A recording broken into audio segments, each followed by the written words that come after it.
வெற்றிமாறன் இயக்கத்தில் விஜய் சேதுபதி, சூரி, மஞ்சு வாரியர் உள்ளிட்ட பலரது நடிப்பில் வெளியாகியுள்ள படம் தான் விடுதலை பாகம் 2.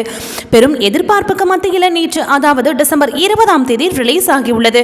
படத்தினை பார்த்த ரசிகர்கள் படத்தை கொண்டாடி வருகின்றனர். குறிப்பாக வெற்றிமாறனின் இயக்கத்திற்கென இருக்கும் ரசிகர்கள் பட்டாளமும், விஜய் சேதுபதி மற்றும் சூரியின் ரசிகர்கள் பட்டாளமும் படத்தை கொண்டாடியுள்ளனர். இந்த நிலையில படத்தின் முதல் நாள் வசூல் குறித்து தகவல் ஒன்று வெளியாகியுள்ளது. இந்த நிலையில எதிர்பார்ப்பினை உண்டாக்கிய விடுதலை பாகம் 2 தமிழ், தெலுங்கு, கன்னடம் உள்ளிட்ட தென்னிந்திய மொழிகளில் ரிலீஸ் ஆனது. படம் முதல் நாளில் உலகம் முழுவதும் ரூபாய் 8 கோடி பாக்ஸ் ஆபீஸில் வசூல் செய்திருக்கும் என பாக்ஸ் ஆபீஸ் வட்டாரங்கள் தெரிவிக்கின்றன. பொதுமக்கள் மத்தியில் ஏற்கனவே வரவேற்பை பெற்ற படம் என்பதால் வரும் நாட்களில் படத்தின் வசூல் அதிகரிக்கும் என படக்குழு நம்புகின்றது. இதில் குறிப்பிட்டுள்ள வசூல் கணக்கு என்பது படக்குழு தரப்பில் தெரிவிக்கப்பட்ட அதிகாரப்பூர்வ வசூல் கணக்கு இல்லை. எனவே வாசகர்கள் இதனை படத்தின் அதிகாரப்பூர்வ வசூலாக கருத வேண்டாம். மேலும் இதில் குறிப்பிட்டுள்ள வசூல் என்பது தோராயமாக கணக்கிடப்பட்டுள்ள ஒன்றாக கருதப்படுகிறது. இது போன்ற சினிமா மற்றும் சீரியல் தொடர்பான செய்திகளை காண சினி டைம்ஸ் சேனலை மறக்காம சப்ஸ்கிரைப் பண்ணுங்க.